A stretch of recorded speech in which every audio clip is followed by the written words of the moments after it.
Start. In a small town living rough. I've already started Times the were show, hard babe. and life was tough.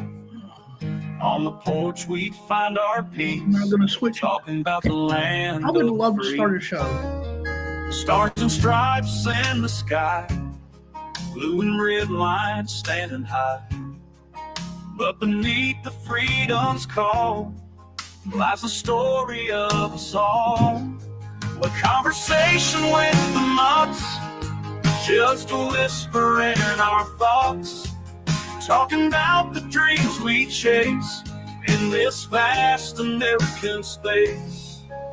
The roads we walk, they're cracked and dry, still we look up at the sky with hope that never dies and tears that fill our eyes.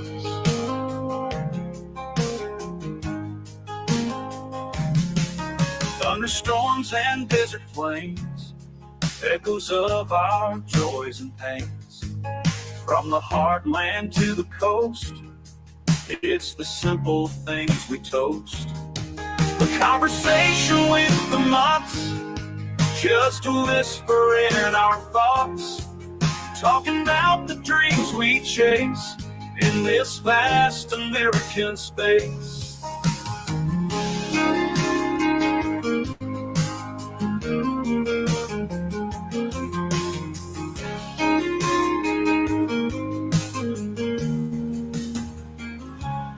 The roads we walk, they're cracked and dry, still we look up at the sky with hope that never dies and tears that fill our eyes.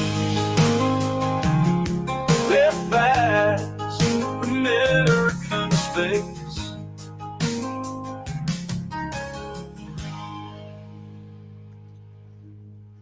Good evening, ladies and gentlemen, and welcome to A Conversation with the Mutts. I'm your host, the Celtic Mutt. And I am Mrs. Mutt. And tonight's topic is going to be desserts of the 50 states. Did you know, by the way, dear, that only 8 states. Yes. I did want to also mention, I was going to bring that out a little later, but tonight's show has a very special dedication. Today marks the 2nd anniversary of my father's passing, who incidentally is the reason I even got into doing a YouTube channel originally in the first place. So, Dad, this one's for you.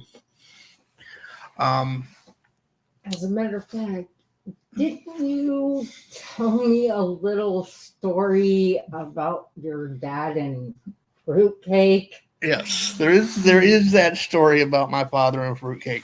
My father, who enjoyed fruitcake, he was one of the very few people I knew that actually did enjoy fruitcake. Decided one Christmas he was going to make one.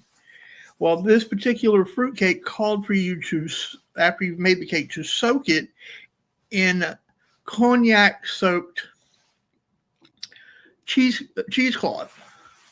So, Dad, it was soaking it in the cognac. Well, there was a little in the cognac, but I believe after talking to my mother earlier today, it was predominantly that it was soaked in the cheesecloth, which then soaked into the cake. The recipe called for 1 cup. So my father pulls out what he believes to be a 1 cup measuring cup, when in fact it was a 2 cup measuring cup. So needless to say, that particular fruitcake was not only extremely moist, but also not for the consumption of those under the age of 21. So yeah, the other thing that my father tried his hand at making that he swore he would never again make was a pound cake. Apparently you have to beat the eggs, a dozen eggs, for an extended period of time. And he said after doing that, he would never again make another pound cake. So yeah, he had his adventures in baking. Let's just put it that way. So, Dad, this one's for you. But what I was going to say, and thank you for reminding me. My mind is going in about a dozen different directions. We had some technical difficulties prior to the show. Was that? Did you know that only 8 states have an official? It's 8 states have an official state dessert, with another 15 having either a cookie or a candy as its official dessert. 8 cakes of some sort is 8. So we're going to go ahead and get started with those.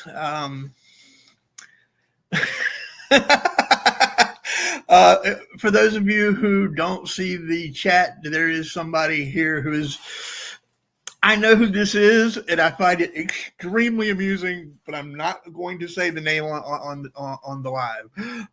But anyway, let's get to the let's get to it. Now, these are done alphabetically by state. The first one being, excuse me, Alabama. Do you know what Alabama's official quote, and I'm air quoting here, official dessert? Actually, let me ask you right quick. Is this from All Recipes? It is from All Recipes, yes, okay. .com. So we do have the same site, so I will. Yeah, it is from allrecipes.com. No, I don't. I had the site, but I do not remember. Yeah, it is the Lane cake. Now, this particular cake, I'm going to read what they say about it. It's, if you've ever enjoyed a slice of Lane cake, a Lane cake featuring pecans, raisins, cherries, which are my favorite personally, and coconut, then you can thank Emma Rylander Lane, that is Emma Rylander Lane, for creating this delicious dessert. Not only is it featured in To Kill a Mockingbird, it is the beloved state dessert of Alabama that was designated in 2016. And now I have the iconic. Yes. And they also say the Lane cake, but with the iconic, they tell you where. Okay. And it says at the cakery. And alternately known as prize cake. It is, did you say it was bourbon soaked? No, I did not say it was bourbon soaked. I have that it is bourbon soaked and pecan, raisin, and coconut layered. Yeah, it does mention coconut in there, but I did not know that it had bourbon. Emma Rylander Lane, yes, won top honors with it really? At a county fair. Huh. I didn't know that either. It's said to taste better the longer it rests. I would imagine with the liquor in it, I would imagine that would soak in. It would allow it more time for that liquor to soak in. I bet you can't guess what the second one is. The second state, and what their dessert is. It's Alaska. So, and we all know what Alaska's dessert is. Come on, if you don't know, I got to worry about you. It's baked Alaska. Now, yep. This has 50 states. Because of the way it's organized, it is not alphabetical. Okay. So I'm using the find function. Mm-hmm.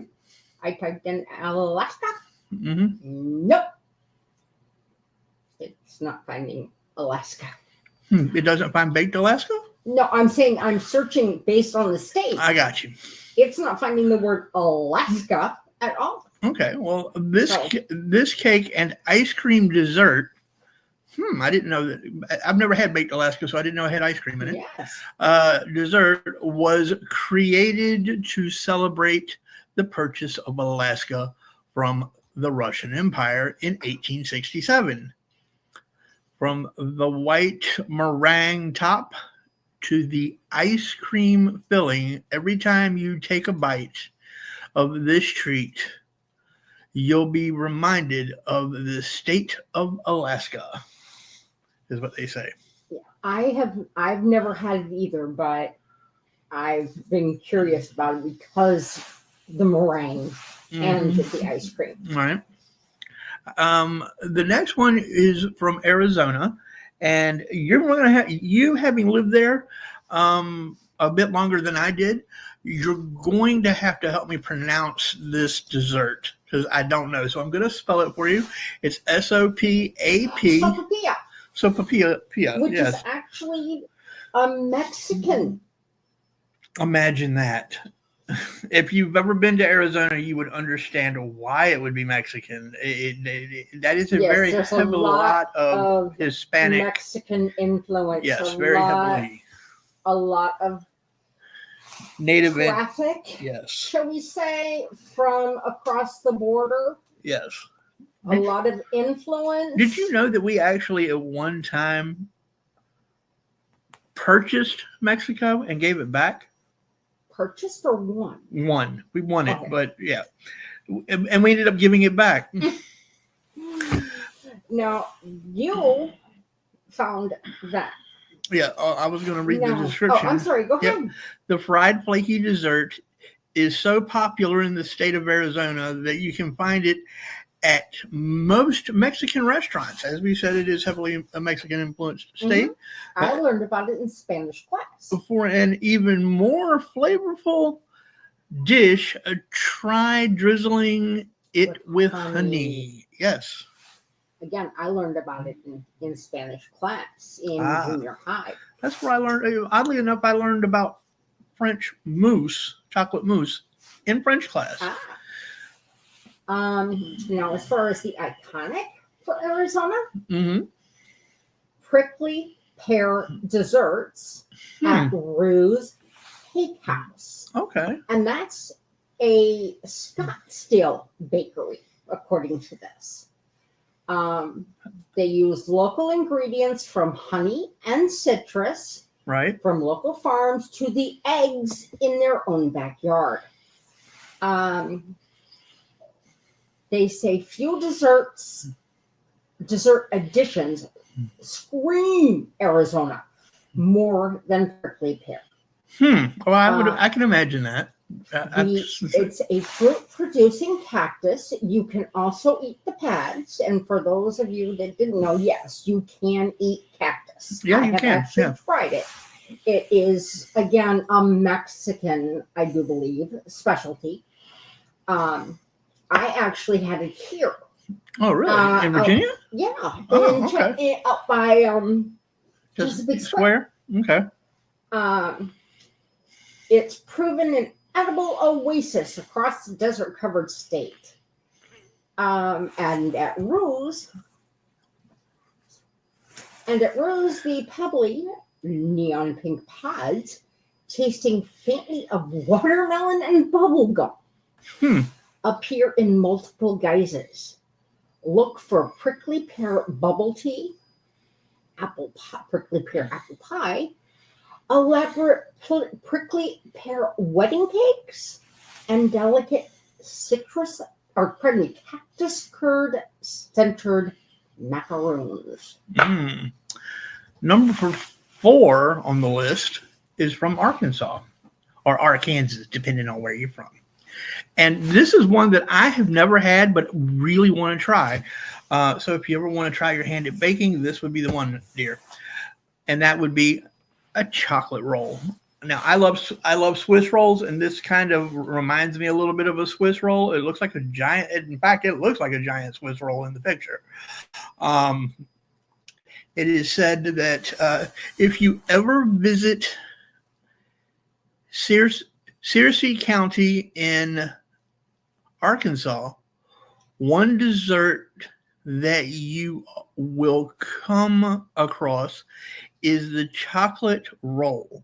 Not only is there an annual chocolate roll festival in this county, but in 2012, Searcy County nicknamed itself the chocolate roll capital of the world. You can find this dish being sold at just about every store. Well, now I got something that sounds like it's roadkill for Arkansas. Okay. Possum pie. Possum At pie. Old South Restaurant. It says the jury is still out on how it got its name, Right. but the general consensus is that the pie, quote, plays possum. the pie Instead plays of pretending to be dead, it creates the illusion that it's less delicious than it is. Hiding layers of custard and pudding under a shroud of whipped cream. Okay. That said, the secret is very much out at Russellville's Old South. And this is the last remaining outpost of a circa 1947 chain, whose owners have always known better than to take the cream cheesy, pecan-crusted confection off their Southern Comfort menu. Okay. So we'll have to definitely make sure we give that a shot if we ever get out that way. Yep. Number 5 comes from California, and it's the chiffon cake. And it is said that once regarded as the toast of Hollywood, chiffon cake continues to be a beloved dessert not only in California, but in all states. Oddly enough, I'd never heard of chiffon cake till I read this, so I don't know about that. I have heard of it, but I've never tried it. User And chiffon is actually a fabric as well. Baking Mama even commented, "This was absolutely the most delicious cake I have ever made. Spice up this recipe with your favorite flavor of icing and or fruit." Now, as far as California goes for iconic, Yes. I may surprise a few people with a myth Okay. that they may have. Fortune cookies are not Chinese, did not originate in China. Shock. And yes, ladies and gentlemen, I just did the Macaulay Culkin, both hands on my cheeks. Shock. Despite their popularity at Chinese restaurants across the U.S., it was California immigrants, possibly even Japanese settlers, who popularized the desserts, peddling them from family-run bakeries throughout San Francisco and L.A. Okay. The Golden State remains a stronghold thanks to companies like Chocolate Fortunes, SoCal's largest distributor of dipped and decorated treats since 1987. While the cookies are generally priced less for their flavor than the paper prophecies they hold, this company ensures that the cookies are tasty by dunking them in dark chocolate, white chocolate, mint chocolate, and butterscotch chocolate. Now, excuse me, I have one question, Mhm. and it just popped into my head. This is for the audience, and I'm going to do a poll. I really am going to do a poll about this after the show. Is white chocolate really chocolate? I say no, it's not. It doesn't have cocoa. Doesn't have any cocoa in it, so as far as I'm concerned, it is No. not chocolate. I'm sorry, I did not I mean to went interrupt. to oh, honey, the lamp Oh, hello. leaning. Yes. I went to something. I don't know what it was, and we had a chocolate event within it, and that was brought up, and we were told white chocolate is not chocolate because it does not have cocoa in it. As for chocolate fortunes, they play with the proportions. They offer a 7-inch giant fortune cookie and a 4-inch baby giant as well. 4-inch baby giant. Okay. And, of course, the traditional size. I got you. Number 6 is Colorado. Can you guess what Colorado's popular dessert is without cheating? I'm betting Mile High Pie. No, believe it or not, it is not. Colorado, it is peach crisp. I've never heard of a peach crisp until I read this. I don't think of peaches when I don't think either. of Colorado. I don't think of peaches when I think of a crisp either. I think of apples. That will come into play a little later. Cobbler, if I go that direction. If you're thinking peaches, yeah, you think of peach cobbler. Yeah, I tend to agree with you there. Throughout the summer and late fall season, the town of Palisade, Colorado, is always abuzz due to it being harvesting time for the sweet and juicy Palisade peach. Never heard of it. According to the Grand Junction, Colorado website, the hot days and cool evenings are the perfect combination for bringing out this peach's natural sugars. Instead of buying your usual peaches, incorporate the Palisades peach into this yummy peach crisp if you can get your hands on them. I've never heard of a Palisades peach. I haven't either, but you know what I have in the pantry that I have never found? What's that? It is a jar of peaches. And you've never found it? You've never seen a jar? Hold on. Okay. The syrup it's in has some amaretto flavoring.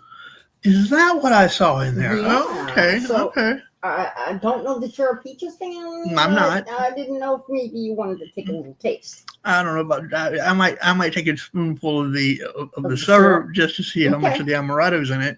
Yes, ladies and gentlemen, I am not a peach fan. I am a cherry guy, an apple guy, but I am not a peach guy. I don't care for peaches in the least. We're not taking him to Georgia anytime soon. No, where everything is peach lane.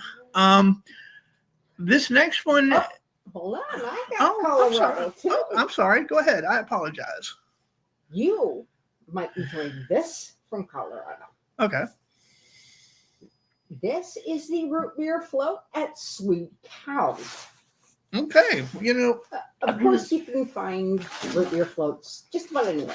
Just about. But Colorado gets the bragging rights for bringing them into being. Really?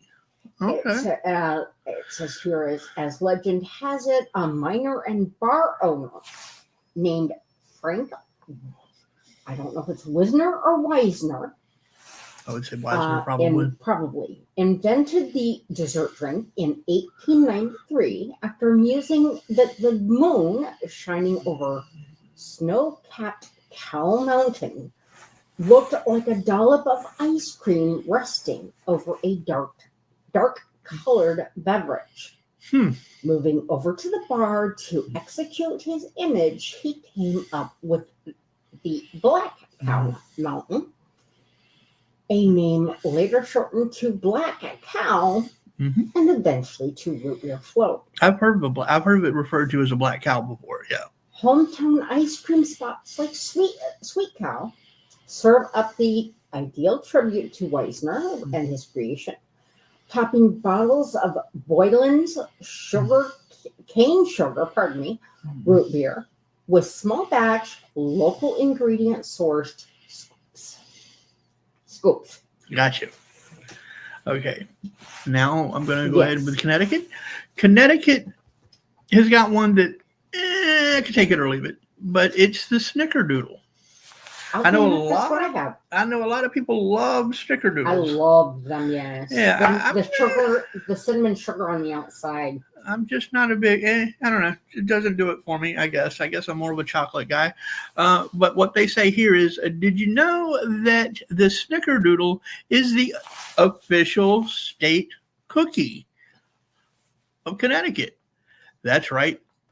The Constitution state has claimed this sweet treat as its main dessert.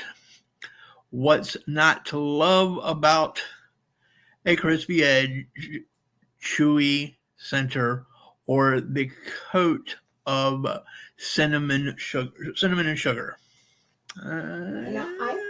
This is. It's okay. I like them. This is saying that their comical name, which is very likely German in origin, probably, yeah. Either translates to snail dumpling, or it's derived from a word meaning crinkly noodles. Crinkly noodles or snail dumpling? Which would you, ladies and gentlemen, based prefer? on the German origin, yeah. Which would you prefer to call it? A crinkly dumpling or a snail? No, a snail dumpling or a crinkly noodle. Yes, I think I'm going to go with the crinkly noodle. Snail dumpling just does not sound appealing. I am not an escargot fan either, ladies and gentlemen. Yes, I have tried it. No, I will not try it again. Delaware is our next state.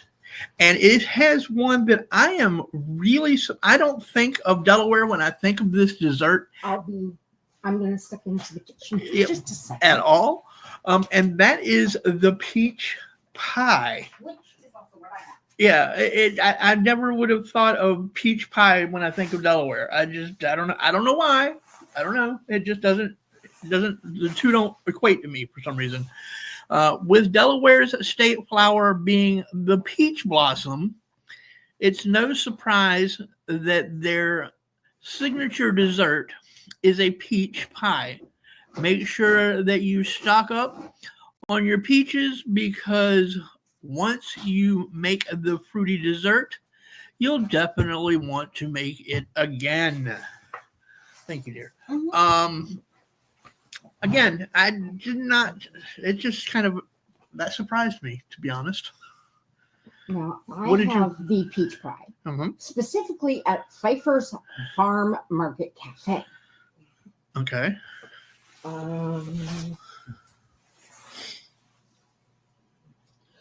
And they say that the birthday was a leading grower of peaches in the 19th century. The crop was first introduced in colonial times. Off topic for just a minute. You referred to it as the first state.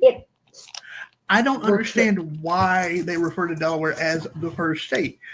Technically, we live in the first state. But was Virginia declared a state before? Okay. That's probably where it comes from. Yes. Then. I don't know. Being a dyed-in-the-wool Virginian, I'm always going to side with the Old Dominion. They now say that in modern Delaware, peach pies outnumber peach trees. I can believe that. Yeah. Number 9 is from Florida, and I'm sure everybody in the chat is going to get this one right. What would you say it is, dear? Oh, yeah, it makes total sense. Of course, it's the key lime pie. Absolutely, it is the key lime pie. While you may be aware of this scrumptious key lime pie and its crusty, citrusy flavor, you may not know the complicated, I'm sorry, I'm having issues tonight, ladies and gentlemen, may not know that the complicated origin story behind this unique dessert. Multiple theories surround the creator of the dessert, but it's commonly believed that in the late 19th century, New Yorker Gail Broden patented condensed milk, and due to key limes being plentiful in Key West around that time, cooks were able to combine these ingredients together to make the smooth and creamy key lime pie. And I have specifically key lime pie from Kermit's Key West Key Lime Shop. So wait, are we talking Kermit as in Kermit the Frog, or I are we have talking? a feeling it is not Kermit the Frog. Fair question. Fair I question. doubt that a Muppet owns the shop. Okay, that's fair.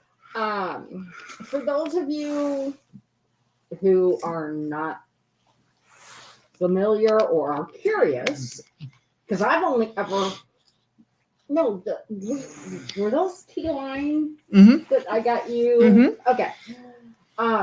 Yes, they were key limes. Well, before that, I had never tasted a key lime other than in the pie. Yep, those were key limes. But if for anyone who wants to know, the fruit, the key lime, is tartar, more floral, and much more aromatic than a standard lime.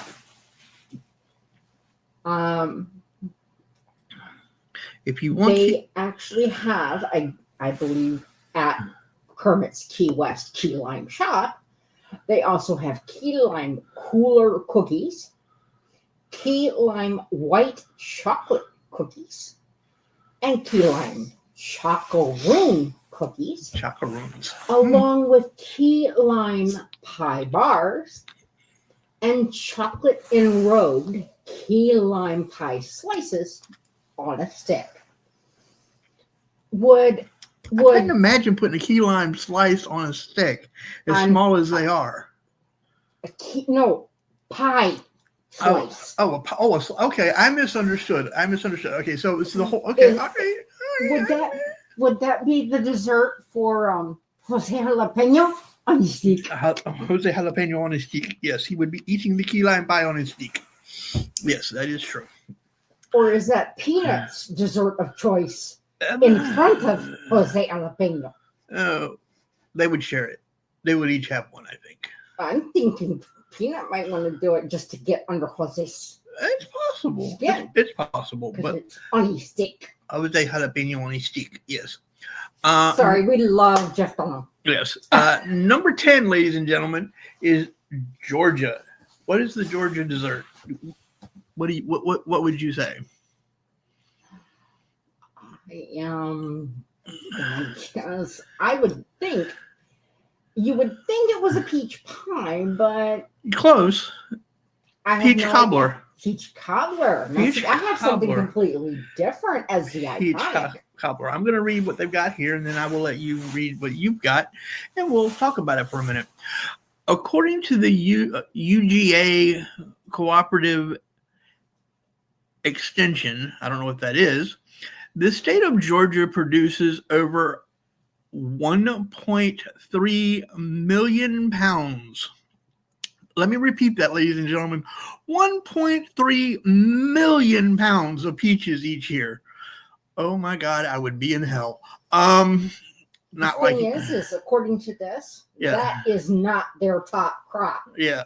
Okay. With these skyrocketing numbers, it's no wonder that Georgia has been nicknamed the Peach State, or that its state dessert is a peach cobbler. See, I would have said peach pie, but and with our recipe, all you need is 5 ingredients. But it doesn't tell me what those 5 ingredients are. 5 ingredients and flour, 50 minutes. Sugar, peach. Yeah.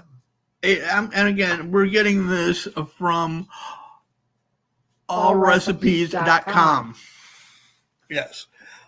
Well, as far as the iconic Or are you finished? I'm done. Okay. By all means. You're not going to be happy when you hear what they're, well, you're going to be glad that they're known for their peaches versus their top crop. Their top crop? Yes. Peanuts. Yeah, but they're still don't beat Virginia out. There's no way. But at least they're not Claiming known as for their peanuts as much as we are. Yes, and for those of you who don't know, Virginia is known as a peanut state because planters actually started here. The iconic dessert, Mm-hmm. peanut butter pie at Mary Mac's Tea Room. Okay.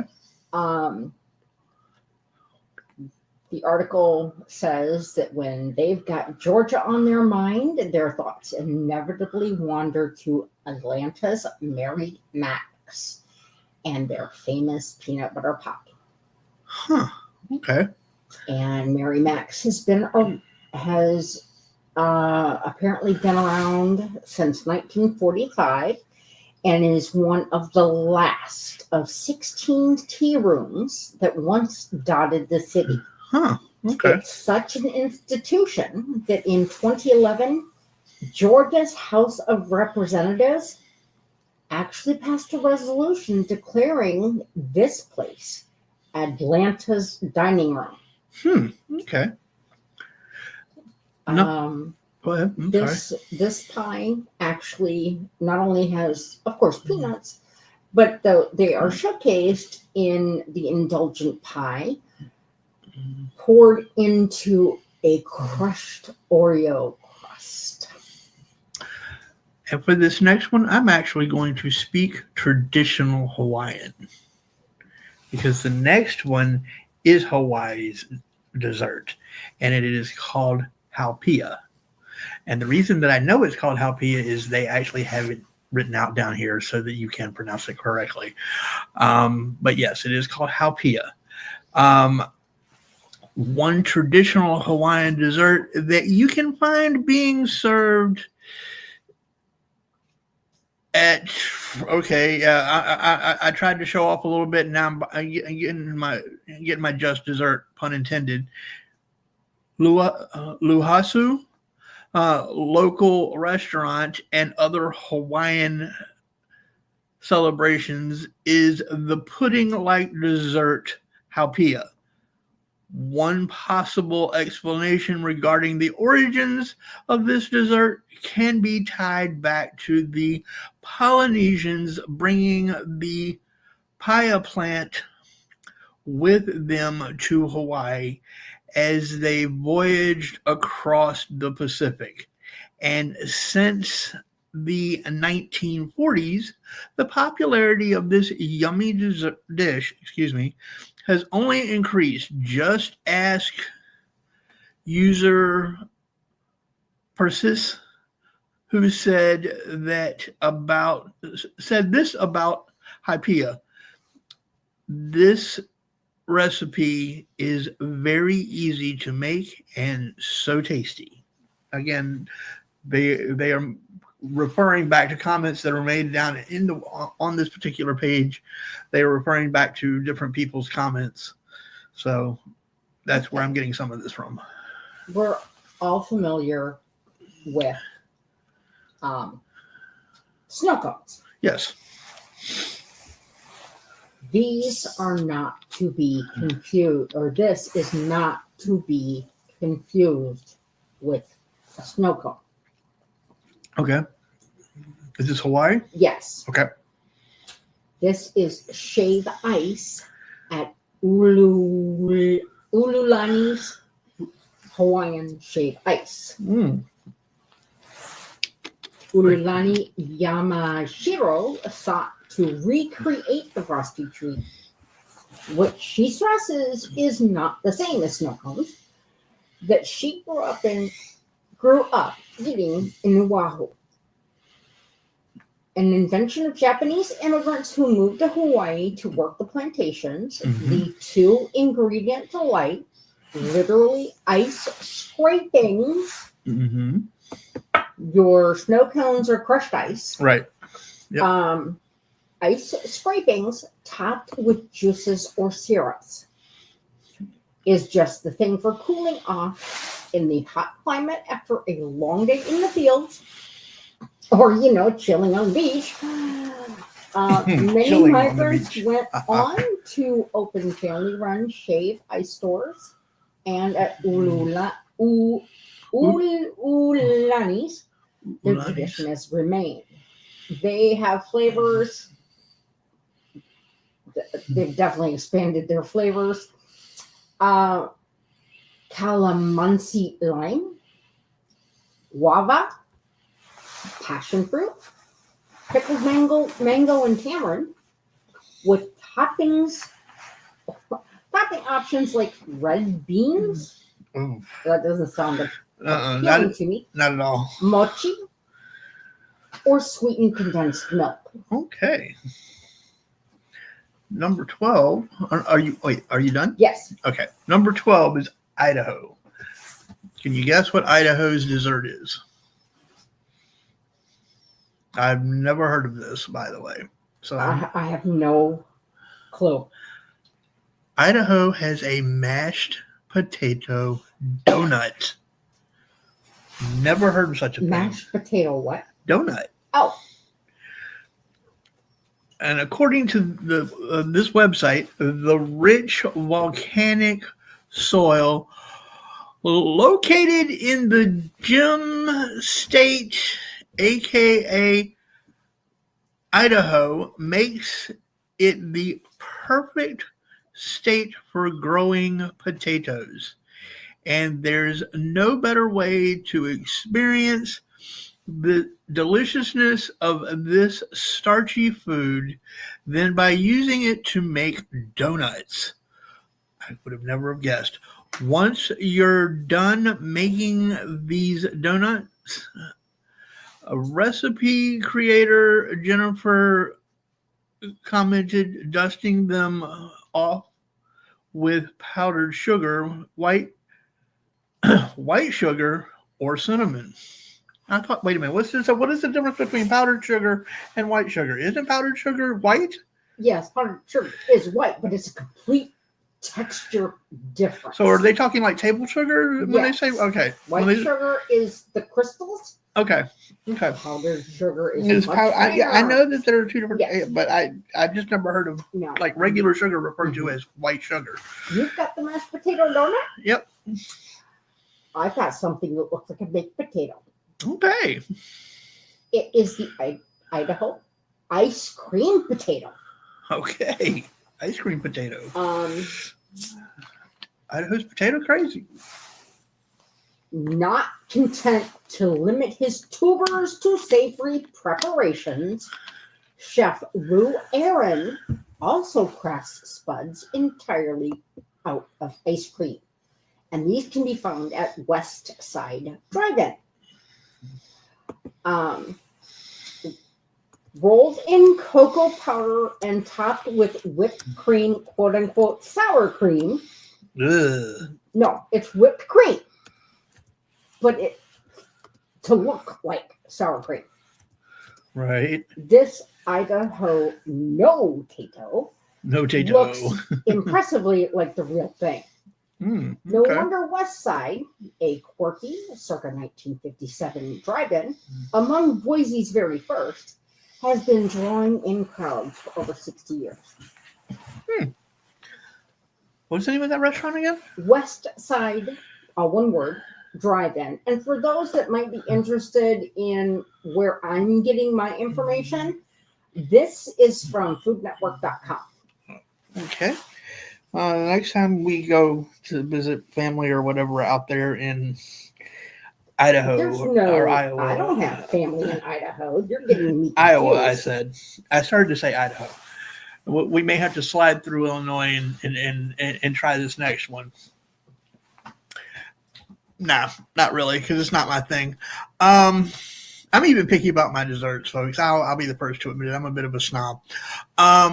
Illinois, and I would not have ever guessed this for Illinois either, is the pumpkin pie. A staple of U.S. Thanksgiving celebrations, not in my house, it's not. It's usually chocolate or apple. Celebrations across the country, the Illinois state legislature claimed classic pumpkin pie as its official dessert in 2015 to honor the pumpkin industry in the state. So there you have it, folks. The pumpkin industry is recognized in Illinois by making the pumpkin pie its state dessert. I would imagine you would very much want to go to Marchie's Candies if you were willing to go to Chicago. Not happening. Which I know. They serve up the ice cream sundae. Illinois is purported to have coined the term ice cream sundae. The story goes that Evanston's Garwood drugstore found a way around a law banning ice cream sodas, on Sundays in observance of the Sabbath. By simply removing the pop or soda from the equation. Oh, wow. And Chicago's Margie's Candies has proved an exercise in pure hedonism since 1921, indulging the public's appetite for over-the-top ice cream concoctions 7 days a week. Nice. Ice creams and waffle cones are still house-made from recipes handed down for 3 generations at this family-owned spot. Try scoops of butter pecan, banana, and cheesecake in the hot butterscotch banana split. I wonder if they've got the. I wonder if this individual went to the World's Fair and saw Mr. Dumar's waffle cone, because that was about the same time that he introduced the waffle cone. It may be. They also apparently have French vanilla. The article recommends or suggests French vanilla in the chocolate honeycomb chip sundae. Made with confections from Margie's adjoining candy kitchen. Okay. Indiana's number 14. Indiana, can you... I've never heard of this either. There's a lot of these I've never heard of. I'm really surprised. But can you take a wild stab at what I've got and let's compare it to what you've got? I got the sugar cream pie. That's what I've got. Okay. Yep, sugar cream pie. So that sounds like it might be Indiana's official dessert. Sugar cream pie, aka Hoosier pie, named after the Hoosier state. What is a Hoosier, ladies and gentlemen? Because I have no clue. Just like I don't know what a terrapin is either. Hoosier state has been around. How many times? How did I? I mean, I had to ask you what the heck a Tar Heel was. Well, it was a person who walked on a freshly tarred road and their heels get dirty. If you're not from the region, yeah, that's true. Sugar. Let me start over again. Sugar cream pie, aka the Hoosier pie, named after the Hoosier state, has been around the state of Indiana since the 1800s. This rich and creamy dessert that's been topped with cinnamon is the perfect way to finish off a delicious meal, according to this article that was posted with it. Yeah. I have that it was in this. They're saying go to Wix Pies for it. And they're saying it was introduced by Amish and Shaker communities in the 1800s. Custard-filled, nutmeg-dusted dessert. It was formerly known as desperation pie because it was whipped up when times were lean Yep. or fresh produce wasn't available. Sounds like it was a Depression era Yeah, dessert. that's what I'm betting. It's now known as sugar pie, sugar cream pie, or Hoosier pie, and lack of fruit or funds has nothing to do with the treat's widespread year-round appeal. Wicks in Winchester has based a flourishing 60-year strong business on it. Using his grandmother's recipes, founder Dwayne Wickersham started by selling pies in the 1940s from the back of a Buick sedan. Now run by his children and grandchildren, Wicks produces 10,000 sugar cream pies, which the owners liken to a creme brulee in a crust. Okay. That 10,000 sugar cream pies that they produce, that's every 8-hour shift. What? 10,000 and they use them in an to 8-hour supply shift. their own cafe as well as wholesalers and retailers throughout the state. Wow. That's saying something. Yes, 10,000 it is. 10,000 in 8 hours. And that's Producing 10,000 in an 8-hour shift. and that's every day. That's crazy. I would imagine Okay, so. I'm going to ask you about this next one because this is your home state of Iowa. What would you say is the Iowa state dessert? I honestly don't know because all I can tell you is what my mom made. Okay, which is the wacky cake? Yes. I love me a good And wacky cake. Yes, I do too. But that's not something everybody in Iowa makes. And a lot of people don't know what that is. And I am going to let you folks in on that are actually on the show and will be listening to the rewind of this later in on a little secret. Because of Mrs. Mutts' wacky cake, I ended up with a nickname. On a particular birthday, and that nickname is Two Cakes. Yes, ladies and gentlemen, you've heard of Two Chains. Well, I'm Two Cakes. He got not only a wacky cake, yes, but a German chocolate cake for a birthday one year. Yes, I did. So I am now officially known as Two Cakes. One of his very good friends gave him that. Rest in peace, Christopher Chazelle, for giving me that nickname. It still sticks around to this day, even though Chris is gone. I have the state dessert, or one of the favorites in Iowa, is the sour cream raisin pie. Have you ever heard of such a thing?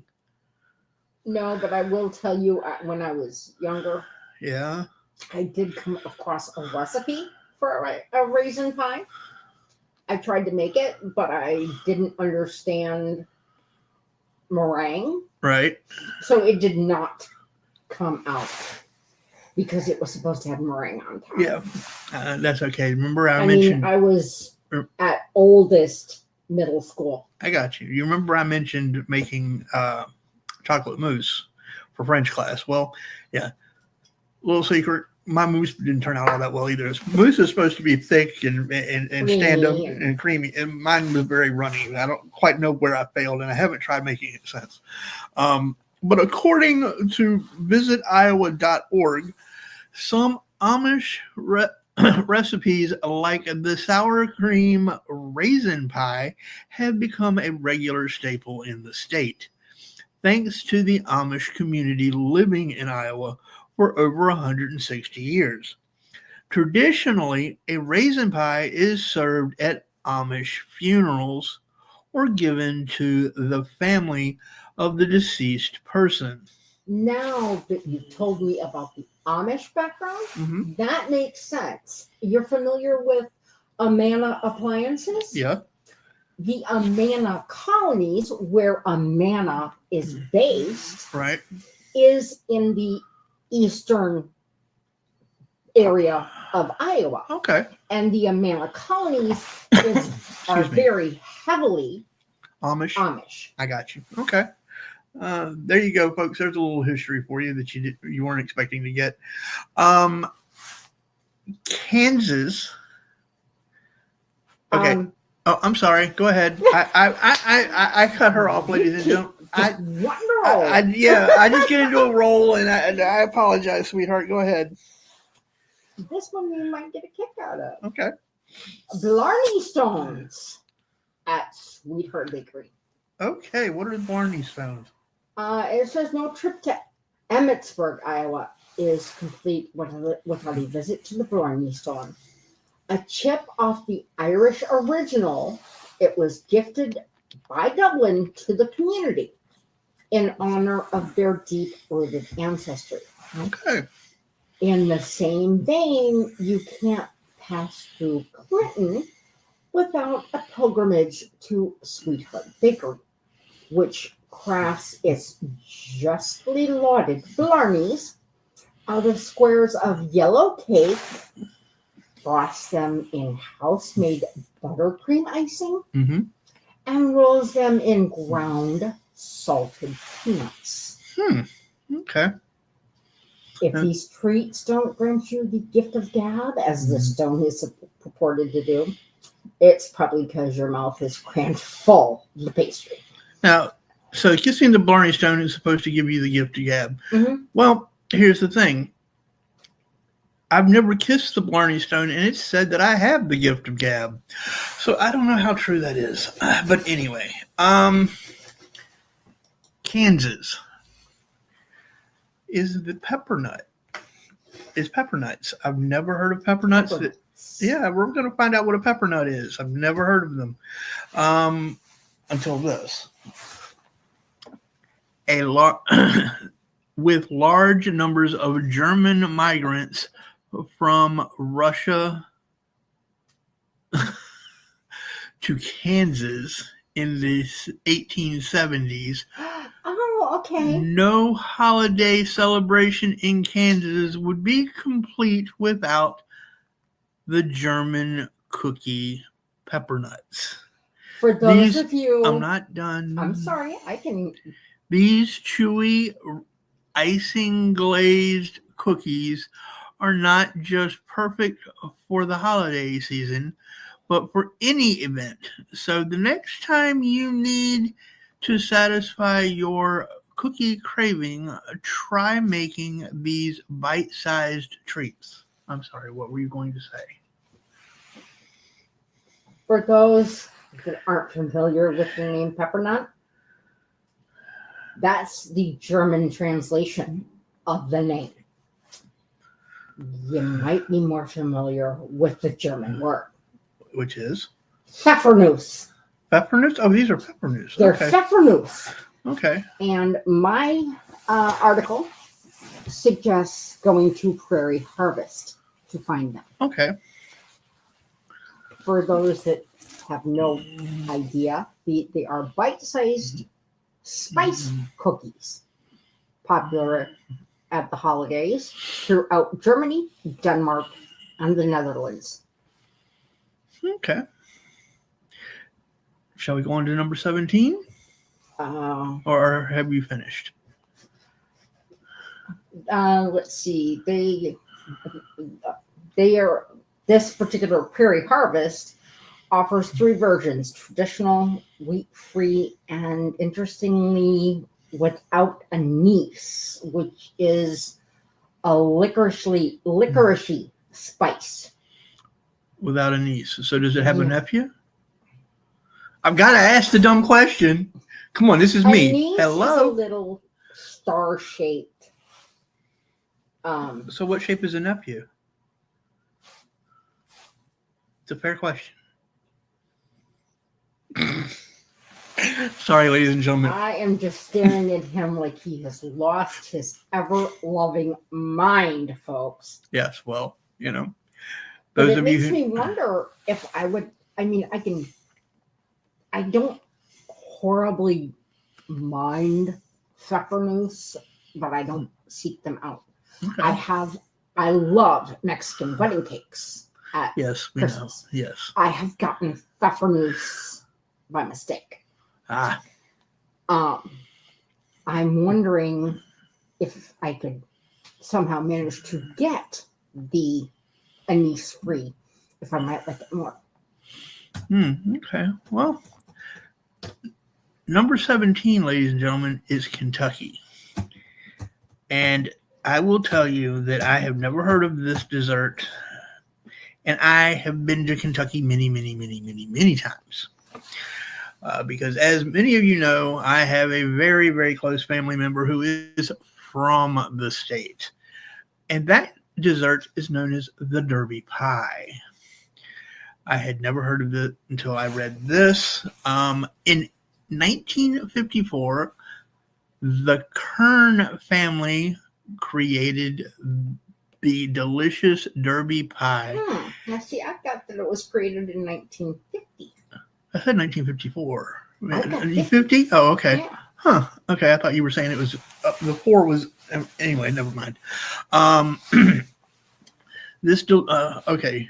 Now, see, I've lost my train of thought. Sorry. Now I got to go back. You said by the Kern family. Yeah, by the Kern family, created the delicious Derby pie at the Melrose Inn in Prospect, Kentucky. Fun fact, according to the Kern's Kitchen website, the name Derby pie was selected at random, not in association with the Kentucky Derby. Furthermore, this unique combination of chocolate and pecan will have you making this recipe again and again. The only recommendation we make is eating this dessert with ice cream. Now, that's interesting. You said chocolate pecan? Yep. Mine does say Derby pie, and it tells you Kern's Kitchen still. Mm-hmm. But it says chocolate walnut tart. So walnut is the pecan. Maybe. Yeah. But then again, it does go on to say that the recipe has remained a family secret. So they could be throwing us off. It's often Yeah. duplicated, but never quite replicated. That might be what they're doing. Because it wasn't until very recently that I got Aunt Liz's chocolate recipe. Yes. It was a chocolate pie recipe. Which I still have to attempt. Yes, you do, because by God, I'm missing. I have missed Aunt Liz's chocolate pie. Anyway, they do say that Kern's offers mail order. So anyone, anywhere can get their hands on a bona fide Derby pie. There you go, ladies and gentlemen. So if you want to try Derby pie, check out the Kern's website. Kern'sKitchen.com, I believe it is. Probably. Louisiana. I've never heard of this. This is new to me until this. But Louisiana's dessert that they mention here is banana Foster. Yes.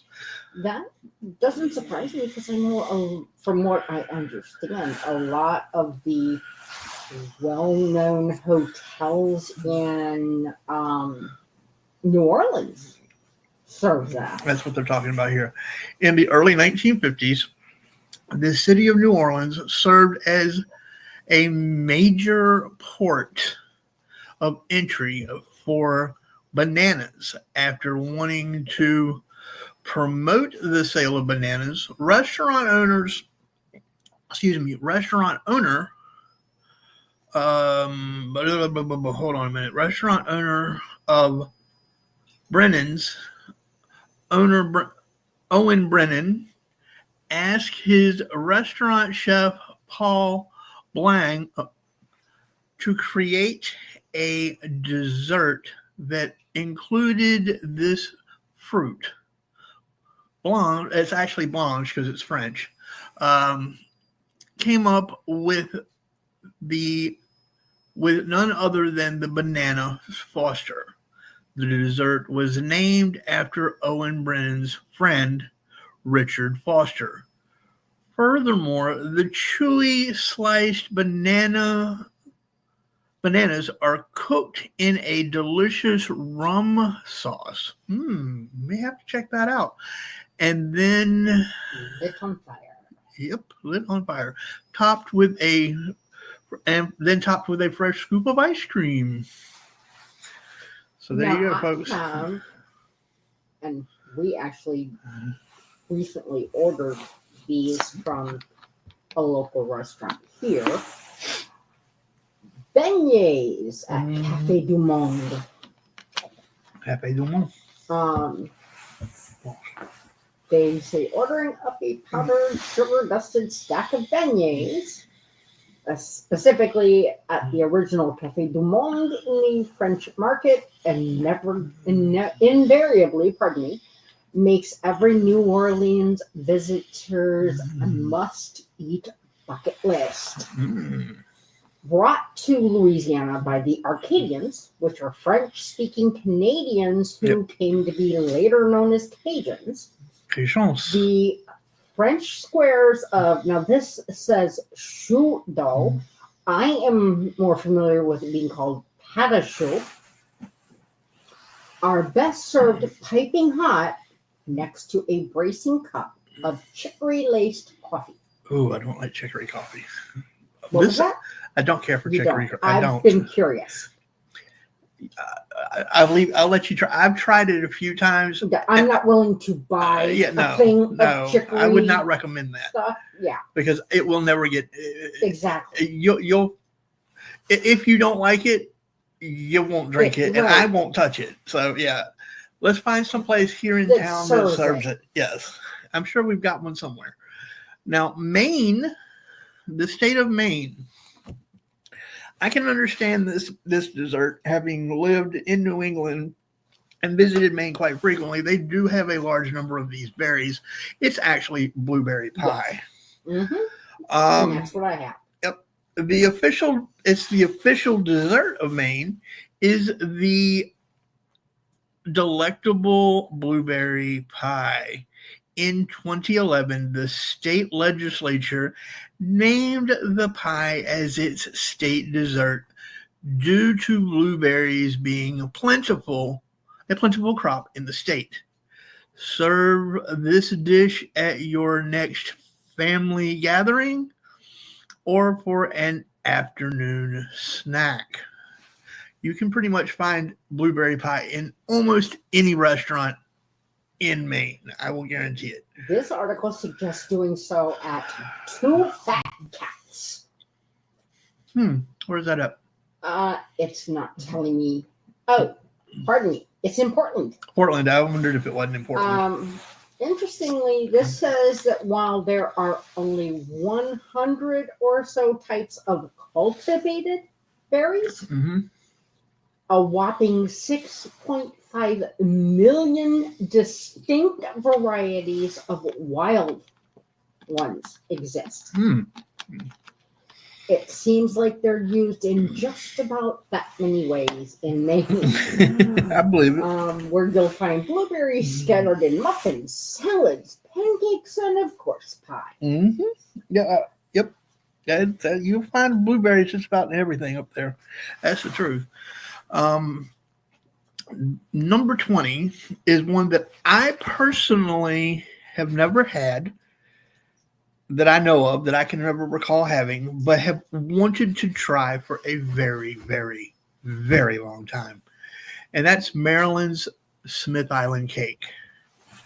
Now, a Smith Island cake is let me count. 1, 2, 3, According to 4, 5, 6, 7, 8, 9. This one's only got 9 layers, but it's a 9, anywhere between a 9 to 15 layer this cake. Is up to 15 micro thin. Yes. Which makes me wonder what the heck are they using? Several. They're using several at the same time. The chocolate frosted cake is as delicious as it looks. And believe me, ladies and gentlemen, if you see the picture that I'm looking at, it's phenomenal. As it looks. Not only is this a delicious cake, but it has quite and interesting story. Smith Island is located in Maryland, and back in the 1800s, individuals. There we go. I'll get it out in a minute. I wanted to say industrials, and I knew that wasn't right. Individuals on the island would send these 9-layer cakes with watermen for their autumn oyster harvest. Now, I'm going to Maryland may have been the first state, but I will tell you that you can that get. That was not Maryland. That was Delaware. I'm talking about the first state to have invented this cake. Oh. They may have been the first cake to have invented the Smith Island cake, and it may be the official dessert, which it is the official dessert of Maryland as of, I believe, 2012. But you can find Smith Island cakes on the eastern shore of Virginia as well. I have just never had the opportunity to try one, and will be. It's coming, ladies and gentlemen. It's coming, and believe me, I'll probably do a video on it because these cakes look fantastic, and I've been wanting to try one for a hot minute now. Yeah, he's requested that I try her hand at making one, but I think I've scared her. I'm a little intimidated. This mine says also the Smith Island cake, and says to get it at the Smith Island Baking Company, which was first established in the 400-year-old fishing village, which houses 250 residents and is accessible only by ferry. Sounds like Tangier. Yeah. Virginia's Tangier Island. And you were saying that it was sent along with the fishermen in the 1800s during the autumn oyster harvest. Mm-hmm. It was sent by their families to remind them, or as a reminder, pardon me, of the families waiting for them at home. Yes. Yeah. I read that somewhere else as well. And this says that they actually have started doing varieties. See, you go. You leave it. You leave a good thing alone. Yeah, you won't like the varieties. Strawberry cream, nope. Cooked coconut, nope. Pumpkin spice, nope. Red velvet, and more.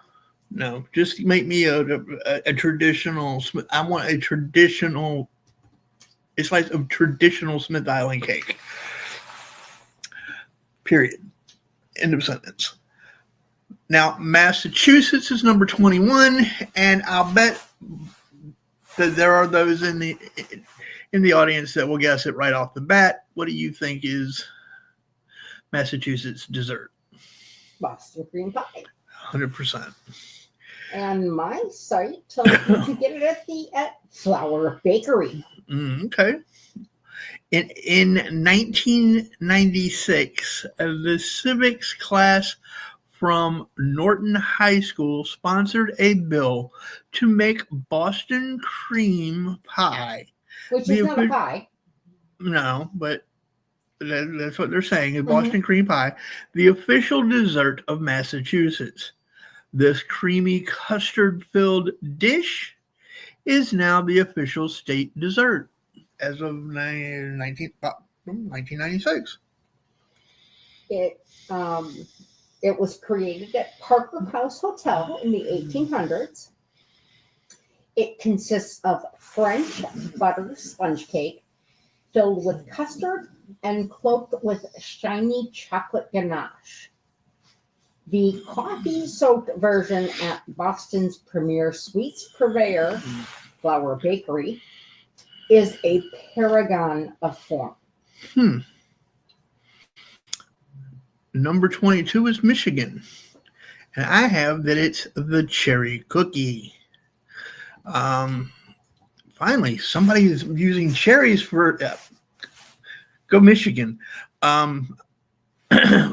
With Michigan supplying over 70% of tart cherries in the U.S., like wait a minute. I'm sorry. Cherries in the U.S. CherryDessertRecipes.com, according to CherryDessertRecipes.com, like chocolate cherry cookies are all the rage in the great state of Michigan. If you love chocolate and cherries, imagine that. Sounds like it's right up my alley. Mm-hmm. Why not combine these two together for an appetizing treat that will make them your new favorite cookie? Ladies and gentlemen, I know that we just celebrated Christmas, but if anybody out there wants to get me a late Christmas gift and you can still find them, y'all feel free to send old Mutt some cordial chocolate covered cherries. I'm just saying. I'm just putting it out. You were going to request the cookies. Oh no. Well, if they want to try their hand at that, I'm good with that too. I figured we could try that here at some point. But I'm letting folks know that old Mutt loves him some chocolate covered cherries, and these cookies sound like they're like right there, like right there. Well, you got the cookies. Yep. I got something that sounds like something not roadkill, but something that you might find in the road. Okay. It's the bumpy cake. The what? Bumpy cake. Bumpy At cake. Sanders Candy. Okay. Bumpy cake, ladies and gentlemen. Sanders Candy created and continues to sell a sweet that's become directly associated with the state. It's a bit of a happy accident. The bumpy cake came into being in 1912 when baker Fred Sanders set out to create a devil's food cake in honor of his dad.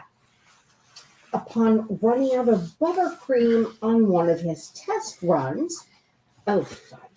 You mean fudge instead of... No. Oh. My batteries, I'm getting told my battery saver's on.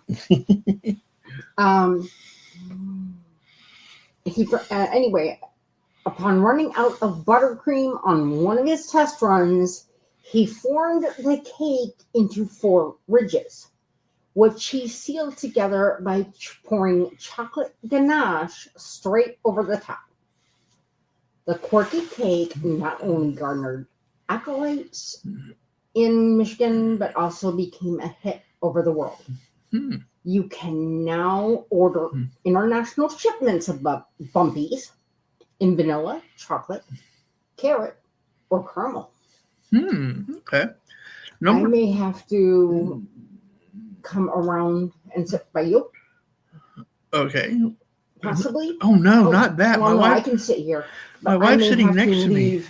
The YouTube chat. Yeah. Minnesota. Number 23 is the bunt cake. And it is said that the bunt cake pan originated in Minnesota at the Nordic Ware Factory in St. Louis, Minnesota. I didn't know there was a St. Louis. Due to proximity, bunt cakes are a popular treat in the state. I did not know there was a St. Louis, Minnesota. It caught me off guard. That's all. But yeah, that's what I have. What did you have for Minnesota? I also have bunt cakes. Okay.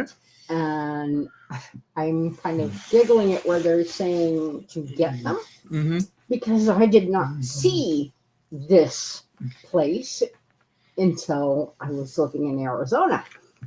Nothing bunt cakes. Okay. And as for Nordic Ware, that was established by a married couple in their Minnesota basement. No, dear. We're saying it wrong. It's not Minnesota. It's Minnesota. It originally specialized, Nordic ware originally specialized in Scandinavian baking implements, but crumb cake irons and ebelskivir pans has somewhat limited audiences. Yet the tall, fluted, empty-centered bunt became a standard in American kitchens. Gotcha. Nothing bunt cakes reflects that popularity, offering cakes in every conceivable flavor, shape, and size. Think white chocolate raspberry buntlets, confetti bunt towers, and pecan praline buntinis. Sold from 8 locations in Minnesota and 260 more nationwide. Alrighty. Number 24. So we're literally only halfway through. Do we want? It's already on 9. Do we want to call it and do the other half next week? Yeah, we'll do. Okay. We'll get to number 25 and then do the second half next week. Okay. But number 24 is the Mississippi mud pie. This pie looks phenomenal. And yes, ladies and gentlemen, Mutt has never had one, but we are definitely going to have to remedy that.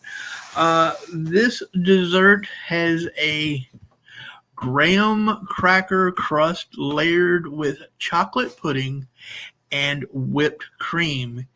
It's commonly believed that the pie is a reincarnation of the famous Mississippi mud cake, because both desserts remind partakers of the dark, thick mud found along the Mississippi River.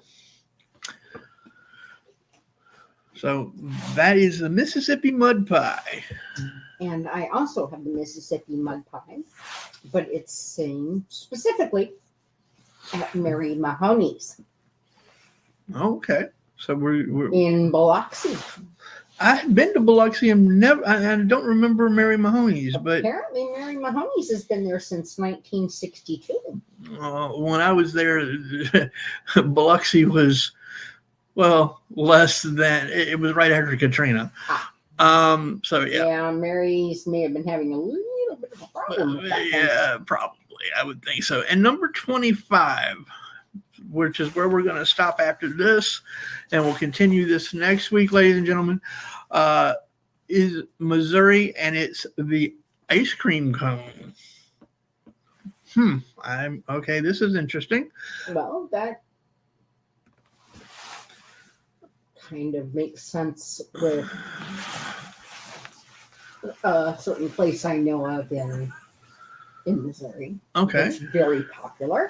Okay. Missouri's official state dessert is none other than the ever-popular ice cream cone, according to the Missouri Secretary of State website. The ice cream cone quickly became popular in the state due to vendors at the 1904 St. Louis World's Fair folding waffles into cones and filling them with ice cream. Dumar. Yes, Mr. Dumar. He actually what he's famous for. It was the same World's Fair.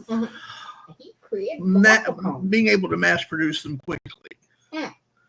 I believe is what he was known for. He did not invent the ice cream cone, but he was able to. I thought he invented the waffle cone. No. It was that I believe it was that it was he was able to produce them quickly with his. We will be trying again this year, hopefully when the weather gets a bit warmer, to interview. With the great grandson of Mr. Dumar, who opened Dumar's restaurant here in Hampton Roads. And it is still family run. So we will be trying again. It was shortly after I got sick that we were going to try. Before. Yeah, we were going to try, and then I got sick, so Right. we weren't able to do that. So I'm going to try to reach out to them again. Now, for anyone in Missouri, I don't know if there are other locations other than the one I'm familiar with, but they may know Central Dairy has some fantastic flavors of ice cream. Central Dairy, huh? Mm-hmm. Never heard of it, but we may have to check it out at some point if we ever get out that way. Mm-hmm. Okay, ladies and gentlemen. Well, I've got my Missouri. Okay, go ahead. I'm sorry. I thought you were referring to the ice cream cone. Go ahead. I apologize. Sorry, folks. My iconic dessert for Missouri is the gooey butter cake at Park Avenue Coffee. It's another delicious mistake. Okay. A German baker stumbled upon the recipe in the 1930s when he added too much butter to his coffee cake batter, with delectably gooey results. Okay. And it's been recreated by Missouri cooks for almost half a century. Wow. So it features a cake-like crust and a suitably gooey interior made from a mix of cream cheese, powdered sugar, and of course an excess of butter.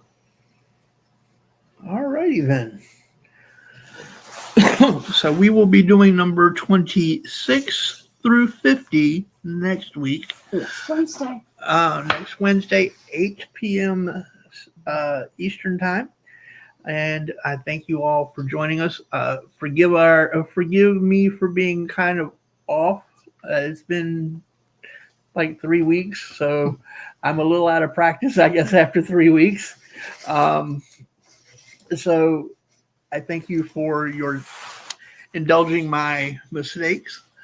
We hope that you've enjoyed this, and we hope that you join us next week. Do you have anything in closing that you'd like to say? I do just want to give everyone a heads up that my dear, sweet, beloved Mutt may be handling some of the shows on a solo basis more often for a while. Starting next week, I will be starting classes.